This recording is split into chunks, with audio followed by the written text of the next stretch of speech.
The US president has imposed global tariffs on steel and aluminium.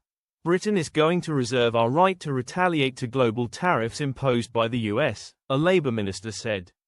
But Treasury Minister James Murray added that the UK would not act immediately and would seek a pragmatic approach. US President Donald Trump slapped a 25% tax on steel and aluminium entering America.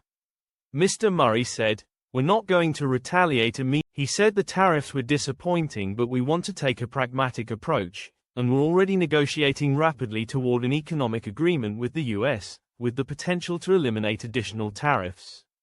Asked whether the imposition of retaliatory tariffs would remain on the table, Mr. Murray told Times Radio, "We reserve our right to retaliate, but we're very clear that we want a pragmatic approach, working closely and productively with the US.